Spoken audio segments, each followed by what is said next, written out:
नमस्कार। कभी सोचा है कि एक चमचमाते चम्मच में अपना चेहरा देखने पर इतना अजीब क्यों लगता है? आज हम इसी बारे में बात करेंगे। चलिए दर्पण और लेंस की इस फैसिनेटिंग दुनिया में गोता लगाते हैं और समझते हैं कि ये प्रकाश को कैसे मोड़ते हैं और हमारी दुनिया को कैसे आकार देते हैं, हमारी कारों से लेकर हमारी अपनी आंखों तक। चलिए कहानी मीना से शुरू करते हैं। सोचिए मीना एक साइंस सेंटर में है। वो घुमावदार शीशों की एक लाइन के सामने खड़ी है और अपनी परछाई देखकर एकदम हैरान है। एक शीशे में उसका चेहरा मजेदार तरीके से बड़ा दिख रहा है, तो दूसरे में वो उल्टी और छोटी नजर आ रही है। भाई ये कैसा जादू है? इस पहेली को सुलझाने का राज ना हमारे घर में ही रखी एक बहुत ही आम सी चीज में छिपा है। हम सबने उसे इस्तेमाल किया है। कभी एक चमचमाता चम्मच उठाकर उसमें अपना चेहरा देखा है और पाया है कि एक अजीब बिगड़ा हुआ चेहरा वापस घूर रहा है। बस यही आज का हमारा मेन सवाल है। तो ठीक है, चलिए एक चम्मच उठाते हैं और उसे जरा गौर से देखते हैं।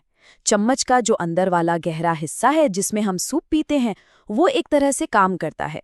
अब उसे पलट दीजिए। जो बाहर का उभरा हुआ हिस्सा है वो बिल्कुल अलग तरीके से काम करता है। ये दोनों सतहें असल में दो अलग अलग तरह के घुमावदार शीशों की तरह है। और यहीं से हम पहुंचते हैं दो खास तरह के गोलाकार शीशों पर, अवतल और उत्तल। और हाँ, हमारा ये चम्मच ही इन दोनों को समझने में हमारी मदद करेगा। तो सीधी सीधी तुलना करते हैं। अवतल शीशे अंदर की तरफ मुड़े होते हैं, जैसे कोई गुफा हो, और उत्तल शीशे बाहर की तरफ उभरे होते हैं, जैसे किसी गेंद की बाहरी सतह। बस ये छोटा सा फर्क ही सारा खेल बदल देता है। तो सबसे पहले अवतल शीशे को देखते हैं। जब कोई चीज इसके पास होती है तो उसकी परछाई बड़ी और सीधी दिखती है, जैसे डेंटिस्ट का शीशा या मेकअप मिरर। लेकिन जैसे ही वो चीज दूर जाती है, परछाई उल्टी हो सकती है ना कमाल की बात? अब दूसरी तरफ है उत्तल शीशा। यहाँ का नियम बहुत सीधा सा है। ये हमेशा एक सीधी परछाई बनाता है जो चीज से छोटी होती है। कोई चीज चाहे कितनी भी पास हो या दूर, परछाई हमेशा सीधी और छोटी ही रहेगी। और इसीलिए तो ये दुकानों में सिक्योरिटी मिरर के तौर पर इस्तेमाल होते हैं, ताकि एक नज़र में ज्यादा से ज्यादा जगह दिख सके। तो ये तो हमने देख लिया कि ये शीशे क्या करते हैं, पर सवाल ये है कि ये ऐसा क्यों करते हैं? क्या कोई सीक्रेट रूल है जिसे लाइट फॉलो करती है? जवाब है हाँ, और ये रूल इतना आसान है कि आप हैरान रह जाएंगे। इससे समझने के लिए ना 3 किरदारों से मिलना होगा। पहला है आपतित किरण, इंसिडेंट रे। इसे ऐसे सोचिए जैसे आपने दीवार पर एक गेंद फेंकी। दूसरा है परावर्तित किरण, रिफ्लेक्टेड रे, यानी वो गेंद जो दीवार से टकराकर वापस आई। और फिर आता है अभिलंब, नॉर्मल। ये थोड़ा अलग है। ये बस एक कल्पना की सीधी लाइन है जो ठीक उस जगह पर सतह से 90 डिग्री का कोण बनाती है जहां गेंद टकराई। ये हमें एंगल नापने में मदद करती है। इन्हीं से हमें अपना पहला जरूरी एंगल मिलता है, आपतन कोण या एंगल ऑफ इंसिडेंस। इसे हम आई से दिखाते हैं। ये आने वाली किरण और हमारी उस अभिलंब वाली लाइन के बीच का एंगल है।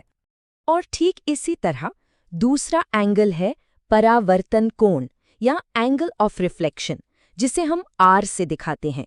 ये वापस जाने वाली किरण और उसी अभिलंब लाइन के बीच का एंगल है। और अब आता है वो आसान सा लेकिन बहुत पावरफुल फॉर्मूला जो सब कुछ कंट्रोल करता है। आपतन कोण हमेशा परावर्तन कोण के बराबर होता है, यानी I = R। बस ये नियम हर तरह के शीशे पर लागू होता है, चाहे वो सीधा हो, अवतल हो या उत्तल। ये लाइट का यूनिवर्सल लॉ है। तो चलिए इसे फटाफट समेट लेते हैं। परावर्तन के 2 सीधे साधे नियम हैं जो हमेशा काम करते हैं। पहला, आने वाला एंगल जाने वाले एंगल के बराबर होता है, और दूसरा, आने वाली किरण, अभिलंब और जाने वाली किरण, ये तीनों हमेशा एक ही सीध में, एक ही प्लेन पर होते हैं, जैसे कागज की एक शीट पर बने हों। तो अब इसी नियम को घुमावदार सतहों पर लगाकर देखते हैं और समझते हैं कि मीना को साइंस सेंटर में वो अजीब परछाइयां क्यों दिख रही थीं। असली मजा तो अब आएगा। एक अवतल शीशा, क्योंकि वो अंदर की तरफ मुड़ा होता है, वो सारी समानांतर लाइट की किरणों को एक ही जगह पर फोकस कर देता है। मतलब ये लाइट को एक जगह इकट्ठा करता है या कन्वर्ज करता है, और इसीलिए ये चीज़ों को बड़ा दिखा सकता है, जैसे मेकअप मिरर या सूरज की रोशनी को एक जगह फोकस करके कागज भी जला सकता है। और ठीक इसके उल्टा एक उत्तल शीशे का जो बाहरी घुमाव होता है वो लाइट की किरणों को टकराने के बाद फैला देता है, मतलब डाइवर्ज कर देता है। ये लाइट को चारों तरफ बिखेरता है, जिससे हमें देखने के लिए एक बड़ा एरिया मिलता है, लेकिन परछाई हमेशा छोटी दिखती है। एक तरह से वाइड एंगल व्यू मिलता है। तो अभी तक हमने उन सतहों की बात की जो लाइट को वापस फेंकती हैं, यानी रिफ्लेक्ट करती हैं। पर उन पारदर्शी चीजों का क्या, जिनके आर पार लाइट जाती है? चलिए अब लेंस की दुनिया में चलते हैं। लेंस क्या है? बस पारदर्शी चीजें जैसे कांच या प्लास्टिक जिनकी सतहें घुमावदार होती हैं। शीशों से अलग जो लाइट को वापस फेंकते हैं, लेंस लाइट को मोड़ देते हैं जब वो उनके अंदर से गुजरती है। पानी की एक छोटी सी बूंद भी एक लेंस की तरह काम कर सकती है, अपने नीचे लिखे अक्षरों को बड़ा दिखा सकती है। ये कुदरत का अपना मैग्नीफाइंग ग्लास है। और ये देखिए एक बढ़िया सा सारांश।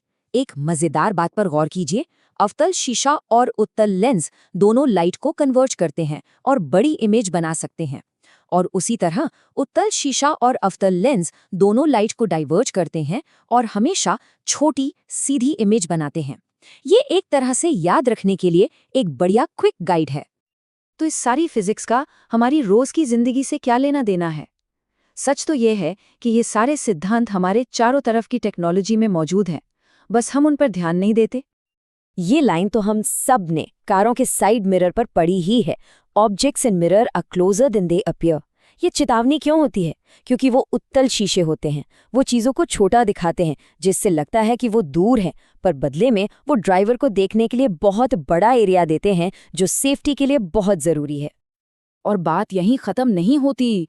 कार की हेडलाइट्स, उनमें अवतल शीशे होते हैं ताकि लाइट एक ताकतवर बीम में फोकस हो सके। दुकानों के सिक्योरिटी मिरर, उनमें उत्तल शीशे होते हैं ताकि ज्यादा एरिया कवर हो सके। और हाँ, टेलीस्कोप, चश्मे और कैमरे, ये सब तो लाइट को कंट्रोल करने के लिए शीशों और लेंस के कमाल के कॉम्बिनेशन का इस्तेमाल करते हैं। और आखिर में एक सवाल, हमारे शरीर में मौजूद सबसे कमाल के ऑप्टिकल इंस्ट्रूमेंट्स में से एक है हमारी अपनी आँख। इसमें एक लेंस है जो हमें दुनिया देखने में मदद करता है। तो आज हमने जो कुछ भी सीखा है, उसके हिसाब से क्या लगता है हमारी आँख का लेंस कैसा होना चाहिए?